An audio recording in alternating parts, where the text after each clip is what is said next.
Welcome to the Thinklings podcast, a conversation where good thoughts help renew the mind with the Word of God. I'm Charlie Carter, and I'm here with Tim Little and Andy Stearns.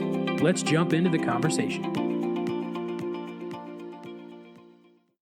Welcome to the Thinklings podcast. Got a lot of great things in this episode. The main content is going to be Andy talking about education and elements related to education. We'll just say that. awesome. The Gathering Storm. A couple of announcements before we get to that thing we always do.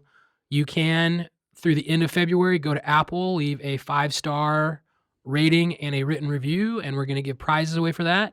We're up to 87, I think, the last time I looked. So 13 more holy people need to go over there and fill it out. And then also, we have a special guest next week, Dr. Jonathan Pennington from Southern Seminary, Seminary. Yep. And he has a book, Jesus, the Great Philosopher, that we talk about on next week's episode. And you might want to get it and familiarize yourself with it before you listen to that episode. You can go to the Faith Bookstore and get a copy for 30% off. Special Thinklings promo discount. You know, go on in and, hey, get that book. It's a great book. And I think the conversation next week, you'll hear a lot of good things about it. So with that being said, we have some Thinklings business to tend to.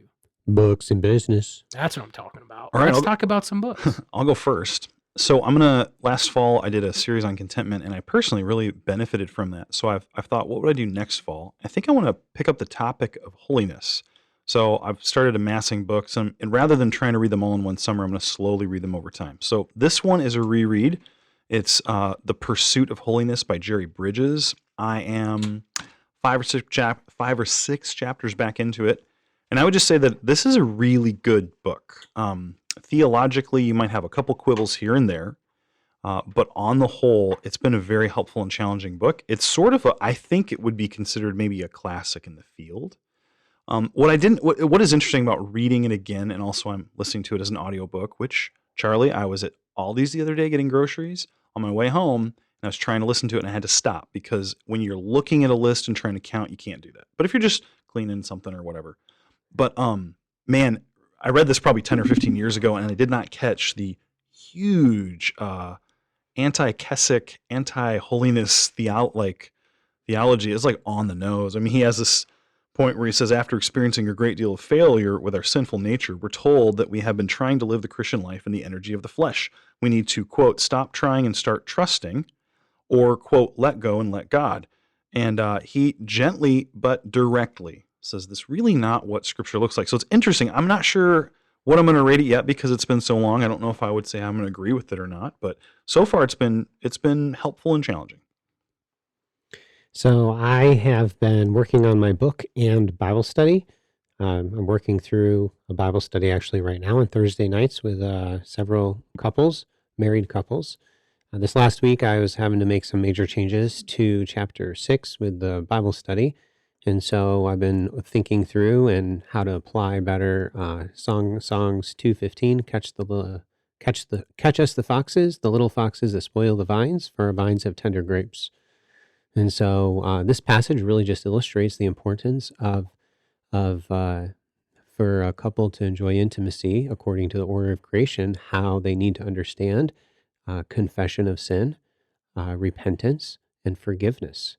The gospel is the foundation for a married couple to acknowledge their sin and to forgive one another, which is taking care of the foxes in the relationship.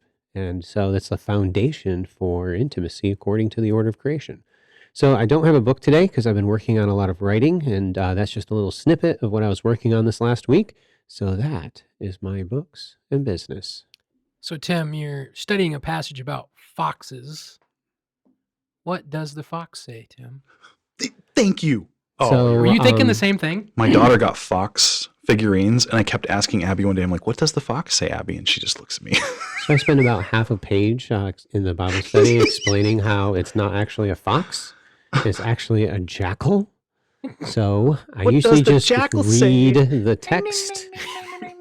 And but to avoid a ridiculous conversation, I'm going to fix it, and I'll explain to you. It's not really a fox; it's actually a jackal, because jackals live in desolate, destroyed places, which is not what you want your intimate relationship with your spouse to be like. That is a meme right there.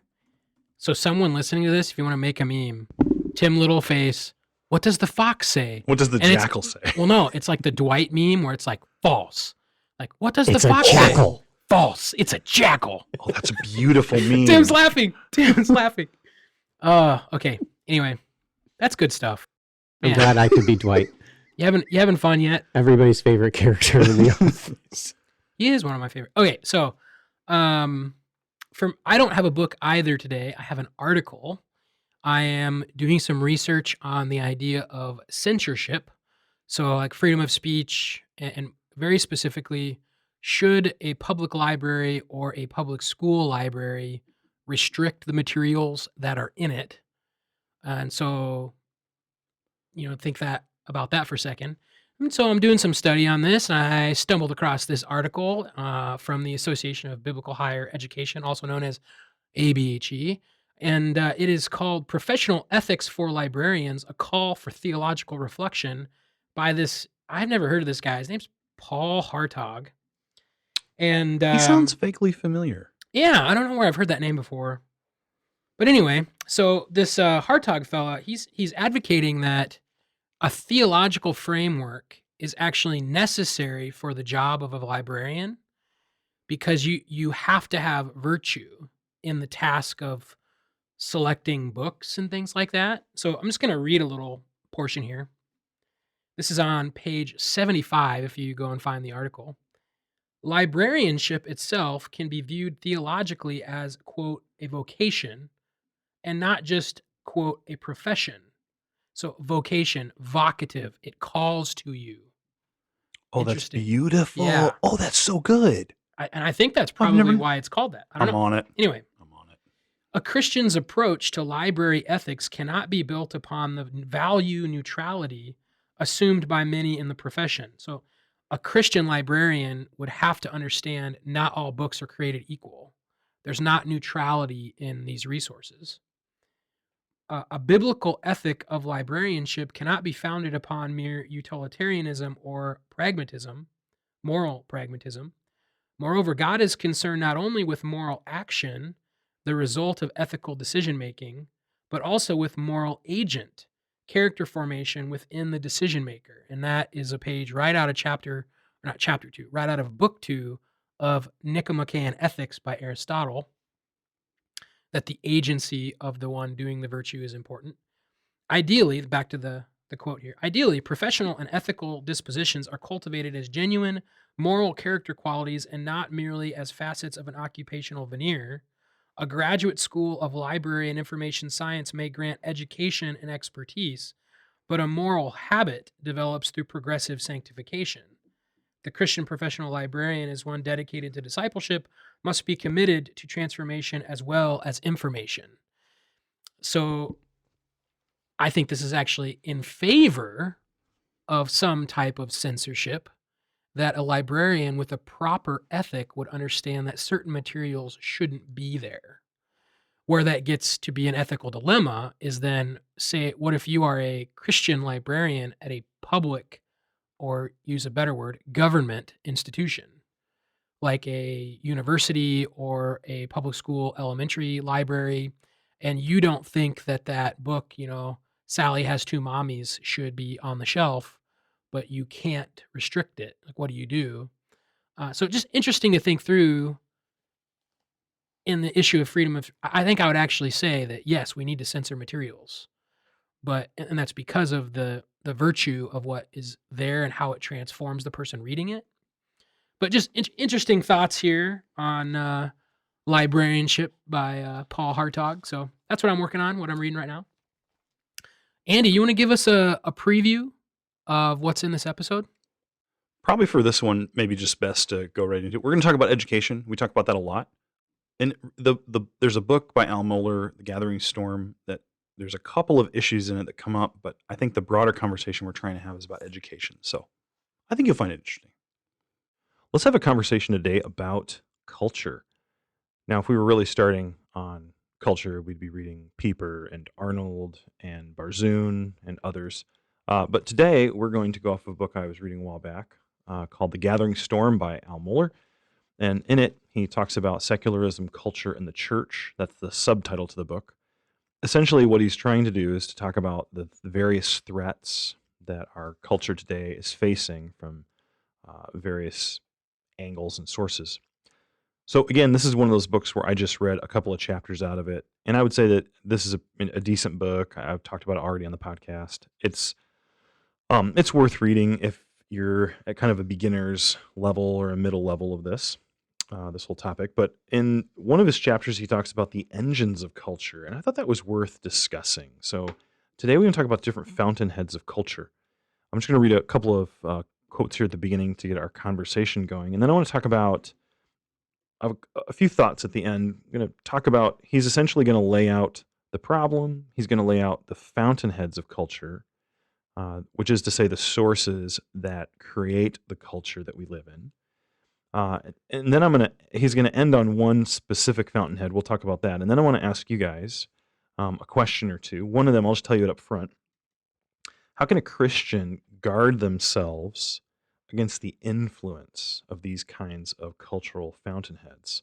What we're going to see as Mohler walks us through this is that all of these sources of culture are not merely traditions and behaviors and whatnot. It's actually a moral worldview they're presenting, and it can influence us. So I would say, how do Christians guard themselves against the influences of these different fountainheads? And we may have a few more questions to talk about by the end.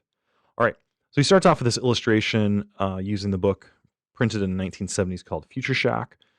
And in the book, they talk about how today, in the 70s, culture is changing more rapidly than it ever has.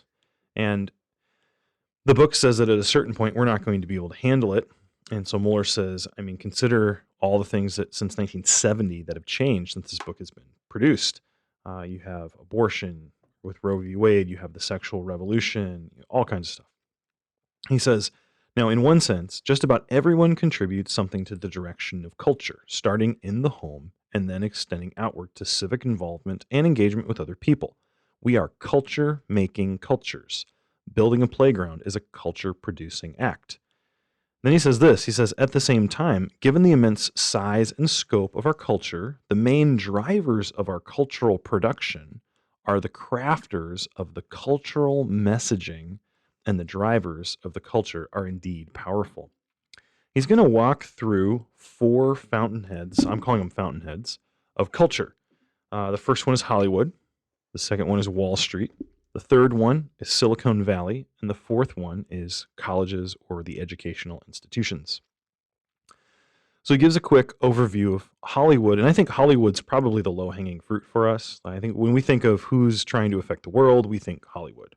Hollywood and their they're presenting of sexual views as normative, speech as normative, entertainment is not, like whatever they present, they're trying to present a world that's normal. And so he says entertainment is it drives culture and it possesses enormous sway over of the American society. And I would say it's really intriguing. People watch the Oscars, which is an award show, which is simply Hollywood congratulating itself on how great it is. And most of the time when people make speeches at those award shows, they're very, very moral speeches. Now, when I say moral, I don't mean correct or right. What I mean is they're through and through coming from a moral position about something, even if it's just their world that they're talking about. But this is what Mohler wants to note. He says the power of Hollywood rests in this, that celebrities today have a very strong grip on the American conversation. So think about, can you guys think of any examples where Hollywood has power today at a cultural level that it's wielding? You have any thoughts to jump off the top of your head? I have a couple of thoughts of my own, but We've seen what was the third point? Hollywood, Wall Street. Silicon Valley. Oh, Silicon Valley. Okay. So with Hollywood, you think through the entertainment industry, I was kind of surprised at some presidential elections in a few years ago anyway, how they would bring these popular singers to these campaigns. I'm like, why in the world are you bringing, so and so, and having them perform or sing or whatever at this election campaign? And then I read Neil Postman, and it made more sense to me. But that's where like these icons of our culture from the entertainment industry and from Hollywood have an amazingly strong voice within the populace, even in an area where really they shouldn't have any voice, because all they are is an entertainer. They aren't any kind of an expert in political theory or anything. Yeah, there's a pretty frequent idea in athletics where it's like stick to basketball or stick to football, where like high level athletes want to spout their political views, and because of their popularity or their talent as an athlete, people want to. It is Postman. They ascribe more value to that person's system of belief or political statement because of that talent or ability or fame. And so there's on Twitter, stick to sports or whatever is a common hashtag. And of course the athletes come back with their rebuttals to that, but it is that idea that someone who's famous, people are going to buy into what they're saying because they're famous. Like they have a large following for a reason. So you're manipulating fame to espouse a view. That actually brings me. It's interesting because if you've heard of the fallacy of the expert witness, the fallacy of the expert witness says this is what is true, and you believe that person because they're an expert, which is not unwise to take their view seriously. But at the end of the day, what makes their view right is not their expert status, it's the evidence or argument they present. And so, like Greg Koukl brings this up in his book Tactics, a lot of times you'll hear experts, 9 out of 10 doctors say choose this, toothpaste, but it doesn't matter if a doctor says to choose it. It matters what the reasons are the doctor's saying, and are those right reasons. Hence, you can have a veterinarian saying this is the best toothpaste to use, and he's a doctor, and so they include him in it. But you see what I'm saying? That kind of illustrates the problem with it. So here, it's almost like you could add a second fallacy in the same family of the fallacy of the expert witness, and you have the fallacy of the famous voice. I'm a doctor. You are. That's right, Tim. You're a doctor. I'm an authority. What's the best toothpaste? What is the best toothpaste, Tim? I'm going to mute myself now. Okay. Tim doesn't brush his teeth. What? You're horrendous. How many credits do I have to be considered a doctor? Oh, it's not It the depends credits. on the program. And a lot of people have the credits, but they fail to write their dissertation. So that's kind of the bigger hurdle. Yikes. And then some people Close. Some people have very minimal level credit degrees, and they get a. Well, isn't it like it's tradition? Like if someone speaks at a commencement, they're given an honorary doctorate. I don't think so. No. I'm pretty sure that's a thing. Like, because like the only reason I know that, right on cue to get us back to where we're at, is Will Ferrell was asked to speak at USC's commencement a few years back, and so technically it's like an honorary, like Seriously, Dr. Farrell. Yeah. Wow. I think that's a thing. Maybe that's what I should do instead of getting a doctorate. And to close his speech, he sang a pop culture song. But anyway, so this fits so perfectly. The point of that is why is Will Ferrell? Yeah. He's a grad of USC, which that makes sense. Okay, he's a But why is he giving a commencement address? Yeah. Is it because his ideas are like superior, valid, like he should be in that setting, or is it because he's famous and funny? He's famous and funny. And he is quite funny. He is. And we always need more cowbell. Okay, so we have basically what Mueller brings out is a lot of Hollywood uses its extreme popularity and growing authority to back LGBT issues, worldview issues, and then to push against traditional Christianity and that sort of thing. So I think that one we understand. The next one he brought up was really intriguing, Wall Street and the moral revolution. So what he starts off talking about the Harvard Business Review, and it's a mainstream publication. He says that it traces economic shifts and it's reshaped American corporate life. He says, unlike People or Vogue, the Harvard Business Review is no faddish magazine. It reports serious developments in American economy, and it represents a centrist reading of American corporate culture. Now, what he's going to point out is that even Wall Street in this area, now, if you think about business, business is business. Like, you can do all the politics you want, but at the end of the day, you got to sell stuff. There are movies that will come out with heavy leftward political agendas and they won't do well. And then one that comes out with a more right side leaning one and it'll do great. And Hollywood is annoyed at that and they try to cover it up. So at the end of the day, in some sense, business doesn't care. But here, Mueller notes that even the Harvard Business Review, which has enjoyed a fairly credible reputation as a centrist magazine for a long time, is now capitulating and starting to push these LGBT agendas. So that was intriguing. And I think that you've even seen that. Is there any examples where you've seen businesses take on this political move? Is there any business out there that you could target in your mind that have maybe done something like this? Can't think of any. Can't think of any, can you? Yeah, I know. It's kind of a big target. It is a big target, isn't it? It is interesting, though. I'm thinking of one of those businesses that when they made a very open statement of support of some cause. And I like this store enough. And I understand that stores support different agendas, but it was interesting. I think what they thought is they're going to gain popularity and gain more business by taking this position. But for me, someone who did not agree with this liberal position they were taking, what they had done unwittingly is made me feel like if I walk there into their store, I'm actually supporting it. So for a while, I didn't buy nearly as much stuff there. Now, I understand everyone's on the map, all over the map on that. So I'm not trying to get to the point. Not trying to make the point you need to boycott or anything like that.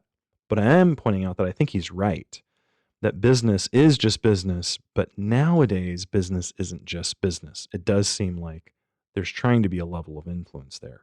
The next one he talks about is Silicon Valley. I think that goes without saying. I mean, the fact checkers on Facebook have to be the most liberal positions of anything I've ever seen. And I don't think we need to prove that one. He gives obviously some really helpful information in there. That's fine.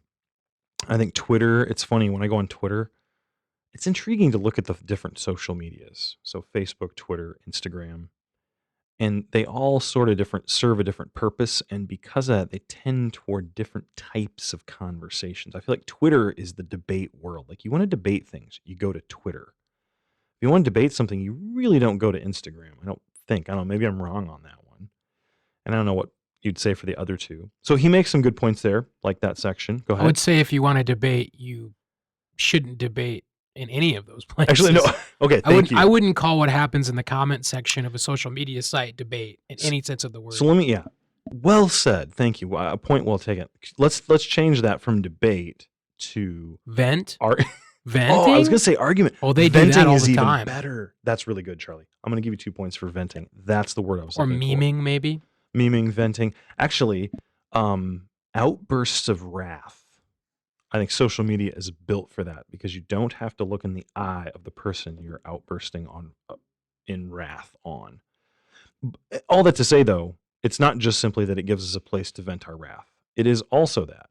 But beyond that, it's been very clear that the leaders of these platforms have agendas to push and to change culture. It's not merely that they're providing a fun service to use. They really do want to change agendas. But then the last one, he doesn't even title it higher education. His section's titled, quote, and then they are all mine, quote. And this is on higher education. And so he talks about the way that cultural formation has often begun in higher education. And people sort of understand this. I mean, I think we understand that when you go to a college, they're going to be pushing a cultural agenda. The intriguing thing is that, hold on, I might get the quote here. They'll often make the claim that they aren't trying to indoctrinate you at all.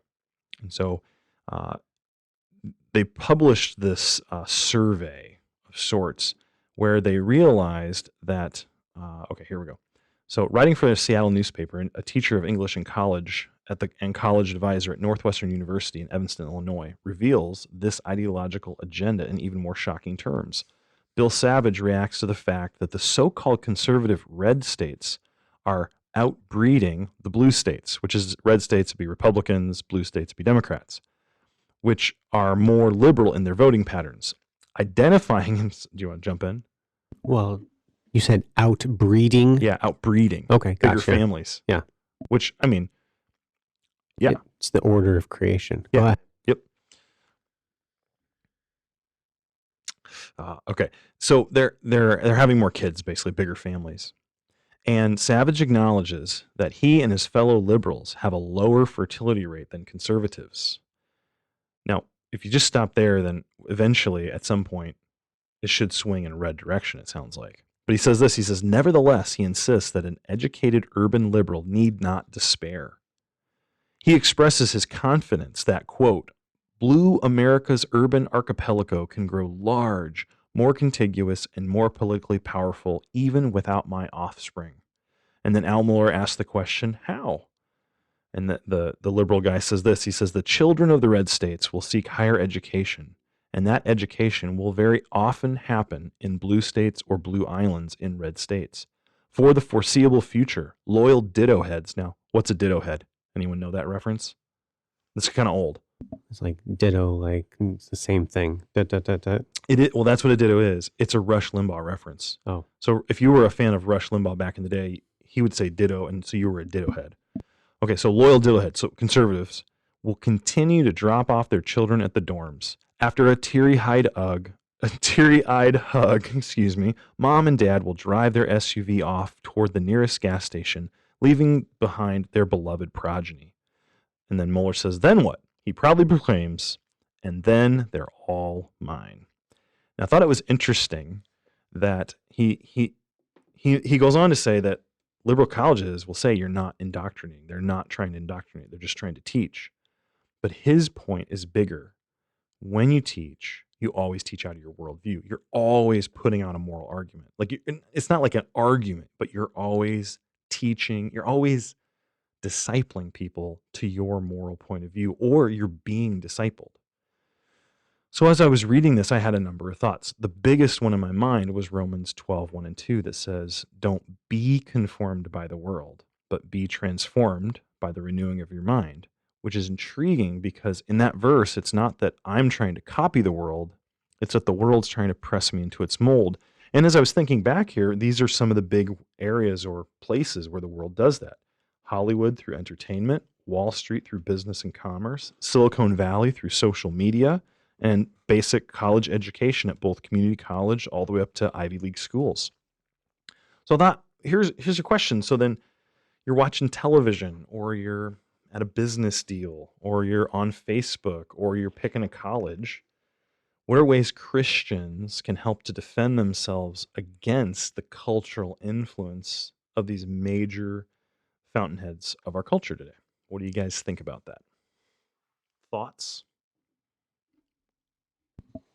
My first thought is to go to the wisdom literature. A lot of times people have this idea that the Bible doesn't really have the answers. And when they get to like a college, a collegiate situation, they're presented with arguments they haven't ever heard, and they find them very persuasive. But actually, the Bible explains that true wisdom is found in the Lord. The Lord is the creator of wisdom. He's the one that's created the world, and in creating the world, he created it a certain way, the blueprint, the order of creation. And so the Bible provides the foundation for understanding what's going on in this world. And so as you think through, well, this isn't going the way that I thought it was going to go, how do we handle that? That's not going the way that we thought it was going to go. Does that mean that the way I'm thinking about it is wrong?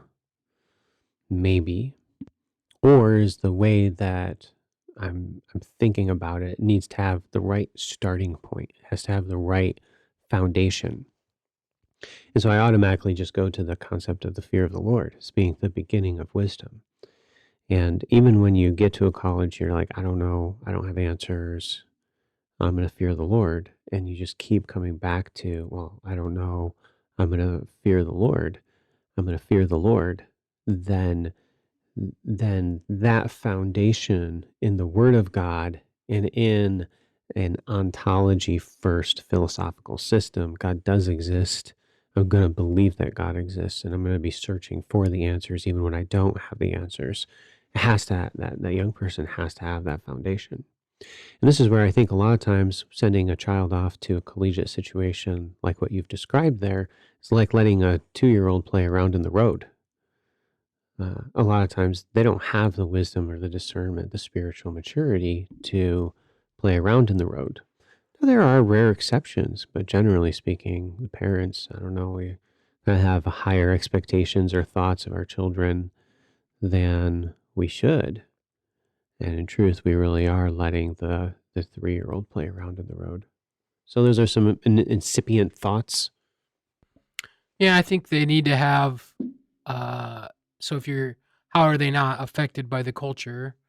There has to be some other culture that is affecting them, and I think it does go back to kind of piggyback on what Tim just said, that a parent would never let their 2 or 3-year-old, depending on whatever age you want to go with there, play in the road, and they let them do that. They don't understand maybe what their I almost said student, what their kids are capable of, and not capable of in like where they might be going, but maybe they overestimate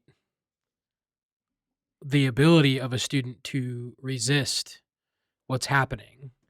And plug this into some of the discipleship discussions we're having, where I think parents mistake external conformity for the ability to discern, to really see what's at work inside of them and make appropriate choices knowing what they love. And most young people do know what they love, and they know that they love the wrong things, and they're suppressed and conformed to an external standard. This is like the staple of conservative Christianity. It's like they do it, they do it, they do it, like they obey. But is it really a change of who they are? Do they actually love what they're supposed to love? And if they're not able to do that discernment and that work of transformation and engaging in that, and I will say, if they're not able to do it on their own, under the parents', discipleship in the home, if that student's not taking those steps before they leave for college, honestly, I don't think it matters what college they go to. Yep. They're not going to do it. They're not just going to figure it out when they get there, unless there's some really nice, loving people there to help them along the way. But and God's sovereign over that. But if they're not able to do that on their own, they don't understand what they love or how to engage with those things, and you send them to a place that is actively feeding the wrong loves, you should not be surprised when they come back with uh, erroneous views. They disregard traditional parts of doctrine of Orthodox doctrine, or when they completely verge in their own character. But I think it's fair to pinpoint like the colleges, the education as maybe a breaking point, but it doesn't start there. So I don't think Mm-mm. it's fair to blame No. a college for what's happening in a child's, a college student's life. And I think what we've observed here at Faith is that usually the kids that are doing well when they get here get more tools and continue to progress in what was already happening. And the ones that were not doing well when they got here usually persist in that direction. And there's not a lot of like real radical flips of like this person was about ready to, Wile E. Coyote off the edge of the cliff, and then they flipped it around. But there's a lot of maybe advancing the understanding of what was already happening.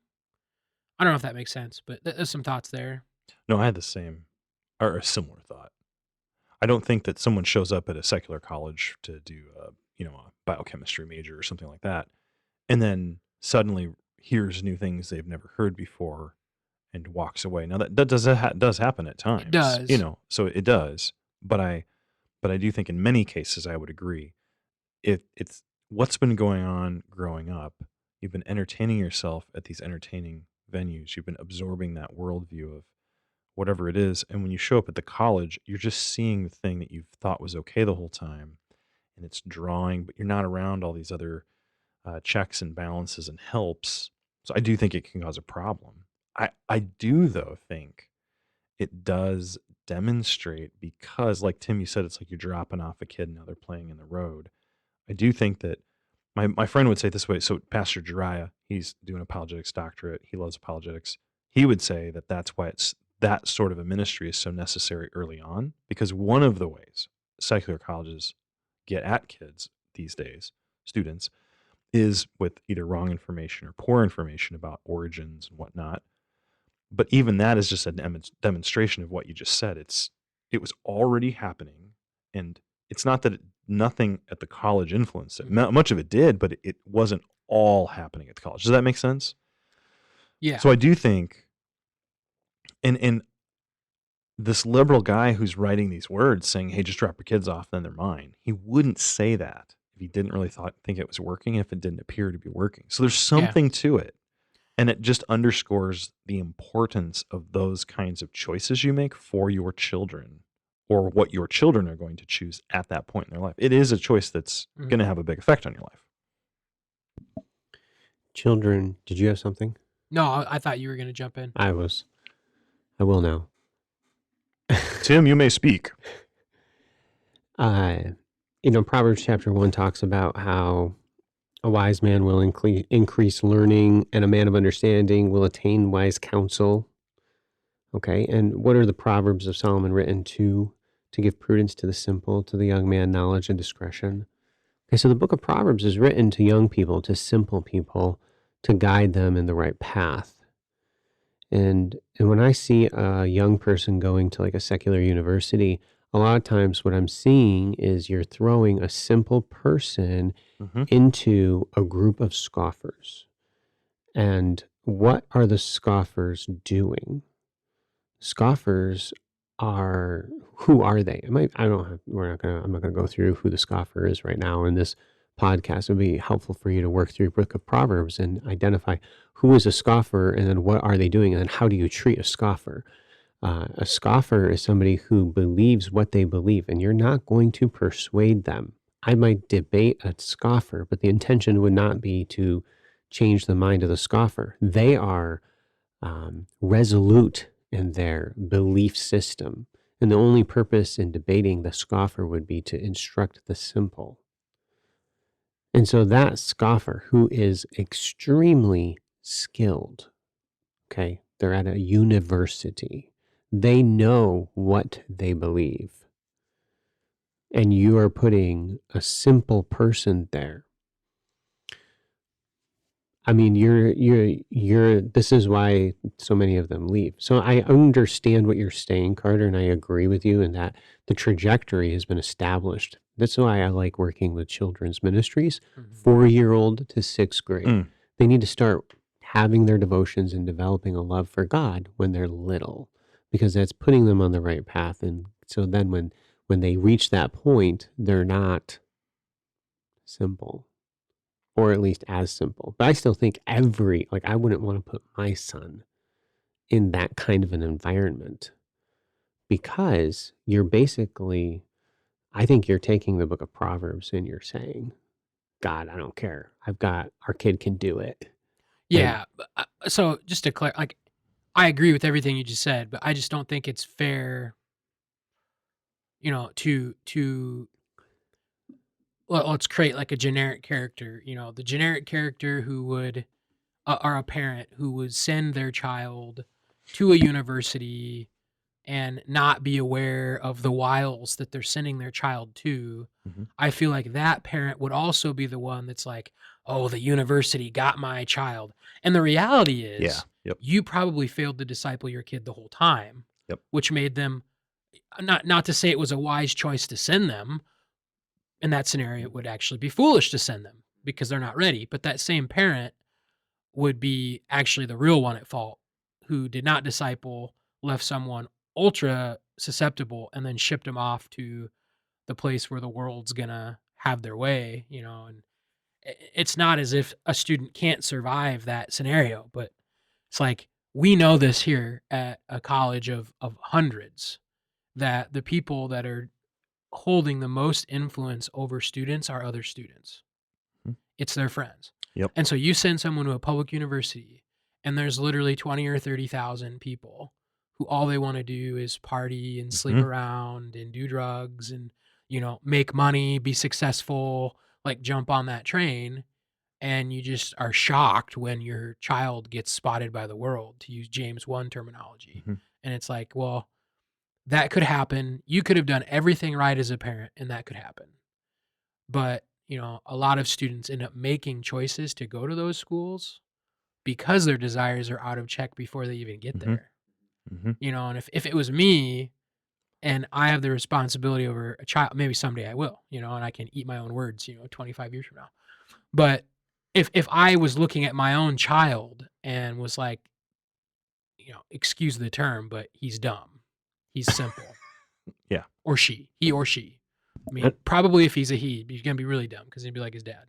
But if I was looking at that, It's not unbiblical. They are simple. The yeah, young man is simple. and at that point, I would say, like, the responsibility is on me to, like, no, you're not going there. Like, Carter, that's exactly it. yeah. That's what I'm saying, is that the parents need to provide that guidance and direction. And so, but then, say, flip it on the other side.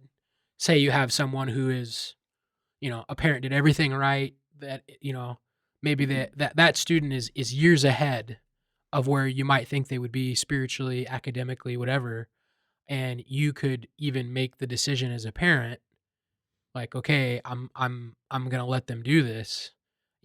I still don't think at that point I would blame an institution for that, because, it's like, at the end of the day, there's James 1, they're being enticed by their own desires. Like, like, yes, that I think it's wise to identify there's a large percentage of people going to these institutions that are heading to a certain area, theologically, Mhm. politically, whatever. But, I don't know if I could be like, man, those universities. Well, yeah, I think it would just. I don't know that I would say they're. Well, are they doing things wrong? Yes, but they're doing what I would do at my university. Everyone's doing Yeah. this, and so it is interesting that maybe even you are an undiscipled high schooler, let's say, and you know it. What you should find a place where you can be discipled in these things and not be enticed. It's funny, Tim, you went to Proverbs chapter 1, and my first thought, I thought you were going to go to verse 10, where the mom and the dad are warning the son, sinners are going to come and entice you. These scoffers are going to come entice you to go away. It's funny when you think about people who live sinfully. How many people who live sinfully openly, then when they meet someone who's more conservative or does not sin in the way they do, like they're more moral, they're like, oh no, don't you do this. Don't you do this. I do this, but this is wrong, but don't you do it. It's never that way. It's always, hey, you should come do this with me. It's really great. Maybe not always. You can't really say always, but it seems like a very natural thing that if you love this lifestyle, you're going to want other people to engage in the lifestyle. And if someone says, don't, then it's like, hey, I want that. I want you to come over to my side. So it's interesting. I'm not saying that you shouldn't go to a university, or you shouldn't watch television, or you shouldn't do commerce in our culture today, or you shouldn't use social media. But I guess the question then is, like, what do you do? I think a long time ago we were talking about this, and maybe it was a Thinklings meeting. But so think about if it's like music and you're like in Walmart and this really bad song comes on, what do you do? You like plug your ears and run out? No. No, I think maybe you told me this, Tim. Like sometimes just thinking about it, talking about it, and understanding what's happening is the first step at being able to not fall under the influence of it. I don't know. What do you guys think about that? Because I think I'm not. I still don't think I'm not saying. Okay, I'm not saying. Let's say it's like porn. No, no, no. You don't just like. Okay, now I know what's going on, so I'm gonna watch the porn. I'm not saying that. But at some level, if you're not aware of what's happening, I think that's what I'm trying to say. You This need is to be aware. this is getting into what Carter's talking about. Yeah. And Yes. this is the difference between sending the simple, naive child to university and sending the wise, the tested older child or young man or adult Mhm. into university. Okay. I remember talking to one of my professors and how he went through a crisis of faith at the PhD level at the university.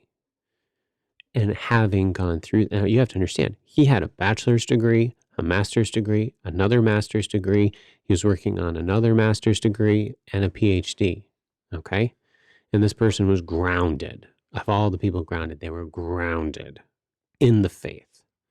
And they went through still a crisis of faith. Okay. Do you understand the difference? And you're going to send, Jimmy off to university. All right. Mhm. I mean, just from a wisdom perspective, even if you Jimmy. have discipled correctly, all right, even if you have discipled correctly, which most of them, I agree with your point, Carter. I'm not disagreeing with you, but you're still throwing a lamb to the lions. See that maybe that's discipled correctly does not mean that they go and they make all the right choices.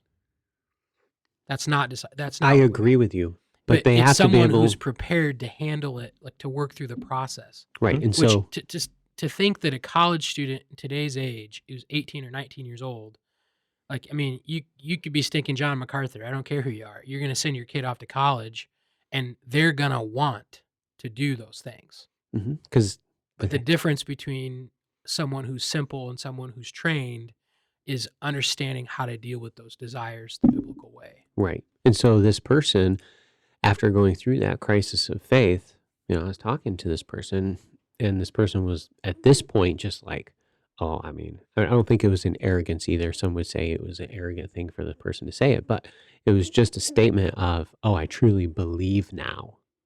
Hmm. And he said, I could go wherever, and I wouldn't care. And it wasn't a statement of arrogance. It was a statement of faith because of the trial that they had gone through. They truly had understood and they believed, and they were undaunted in their direction and where they were going.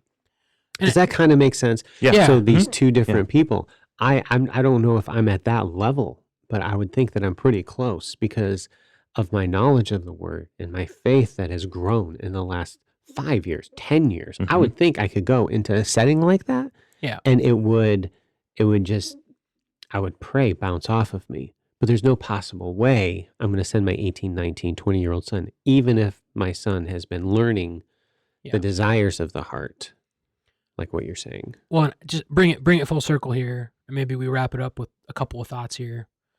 But it's actually the same reason that when we're talking about, Silicon Valley, social media, famous people, it's that same reason that makes sin so popular at the campus. It's not because there's one really famous person who's doing it, but it's all of these people are doing it. And that is the appeal of the draw. It is the popular thing.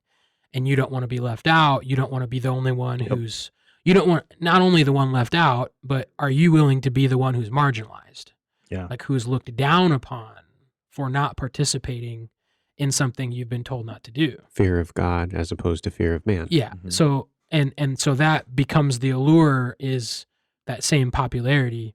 But I would even throw in there that whether it's at a public university, it's at a Bible college, it's at community college, it's doing whatever, when you move into adulthood, the way that you're going to deal with those desires, the idea that you're going to get to a point where you just aren't drawn by the world is a lie.